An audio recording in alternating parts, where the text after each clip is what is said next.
Are you still talking about Jeffrey Epstein? This guy's been talked about for years. Pause it for 1 second. This is the exact moment in history that the entire Epstein story changes. From Trump, the White House, the narrative, from everyone. And the whole spin is hinged on Pam Bondi, that's Trump's attorney, changing one phrase. Think about this. From videos of Epstein with children to videos of children downloaded by Epstein. The FBI, they're reviewing, there are tens of thousands of videos of Epstein with children or child porn. Also, to the tens of thousands of video, they turned out to be child porn downloaded by that disgusting Jeffrey Epstein. And suddenly, his entire client list disappears into thin air, leaving us with just one creep alone in his basement on his laptop, who's now conveniently dead. Billionaires from Manhattan to Monaco all exhale in perfect unison. Now, forget politics for a second. I'm not here to talk politics. I study the psychology of status, of social status. And this that you're gonna watch right now is just pure message control in real time. And once I show you how it works, you can't unsee it. Your memo and release yesterday on Jeffrey Epstein, it left some lingering mysteries. A minute missing from the jailhouse tape on the night of the death. Yeah, sure. If Hey, I Pam, could. could I just interrupt for Sure. 1 second? Are you still talking about Jeffrey Epstein? So the reporter brings up Epstein. Totally predictable question. Trump's attorney starts to respond, but then Trump cuts her off. He says, hey, can I interrupt here and explain this to you? Puts his palms down in a confident stance and says, are you still talking about Jeffrey Epstein? It's classic frame control. He's not debating the issue. He's not giving facts or even his thoughts on the issue.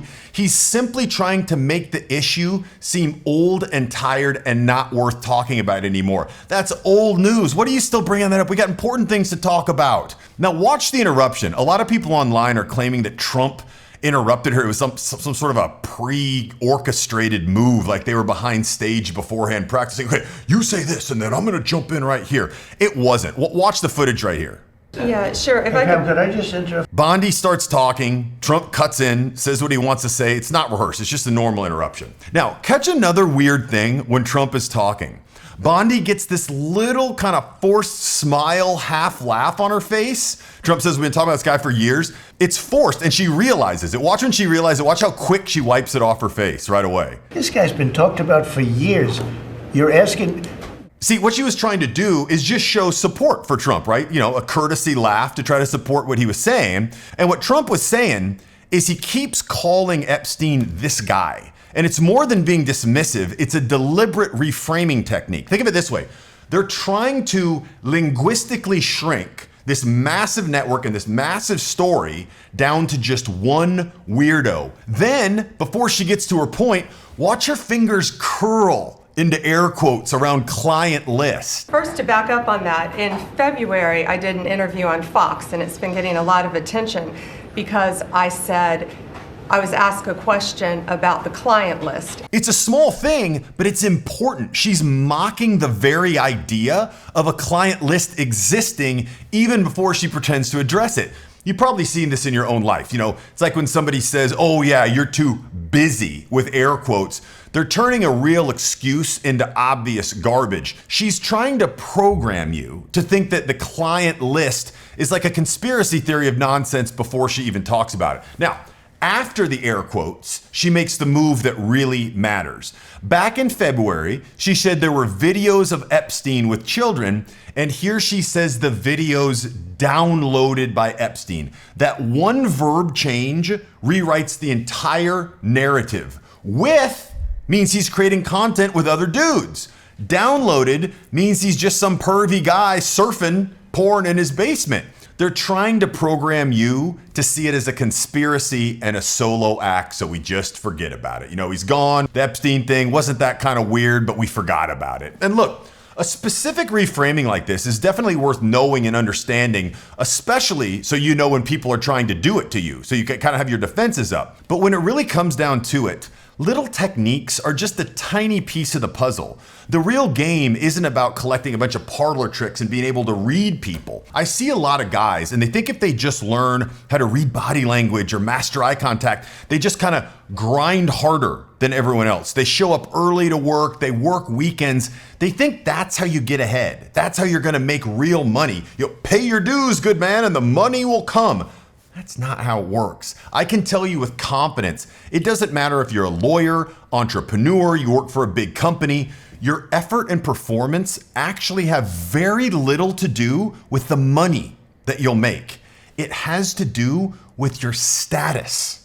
It's certainly not politically correct to say, but your level of status directly dictates how much money you make as a man. Most people I work with come in assuming that their current level of status, it's something you're just born with and you're stuck with, but it's not. It can actually be engineered. If you want me to talk you through how you can engineer your own high status, I put together another video. I'll put a link to it below. Now, in case you find yourself in court on the stand, notice this old school lawyer technique that Pam pulls. To him being an agent, I have no knowledge about that. We can get back to you on that. Asked if Epstein is an agent, does she say yes? Does she say no? I have no knowledge about that. I will have to get back with you, right? When you say something like that, just a statement of your own awareness, it's impossible to fact check. It's impossible to be held to. Then Trump brings up the tragedy, the floods in Texas, to make the whole Epstein question seem unimportant by comparison. Now, there's the missing minute from the jail video. It's 60 seconds of the tape that's gone, and people are saying that's when someone snuck into his cell. I don't know. But Pam Bondi gets up to explain it, and her explanation is just designed to make you feel confused. She throws out a bunch of different reasons. You know, the system is old. A minute drops out every night. She says the evidence prior to it shows what the evidence is. Nobody knows. She never says.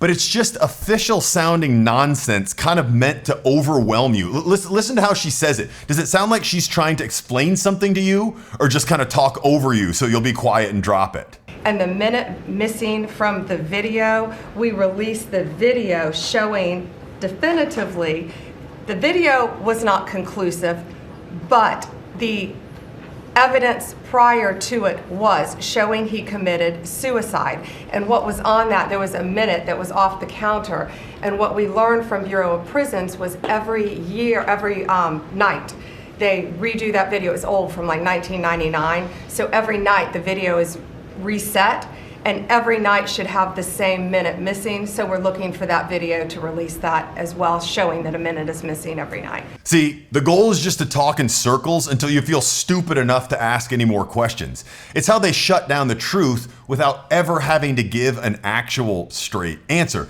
These verbal gymnastics, they're everywhere. Think about your company. They have a restructuring. They never have layoffs. You've had a conversation with your wife. You didn't get into a fight. This presser shows the whole toolkit wrapped into one little short condensed thing. The real lesson is not about politics. It's about seeing these moves in your own life so you're aware of other people using them against you, and so you may need to use them in your own life. The quickest and easiest way that you can rise as a man to make more money, to get more real confidence, not to fake it till you make it. How do you feel really confident when people actually hold you to it, when your feet are to the fire? It's by raising your status. This is what I do. If you want to learn more about how the whole thing works, I'll put a link to the video below and I'll talk to you there.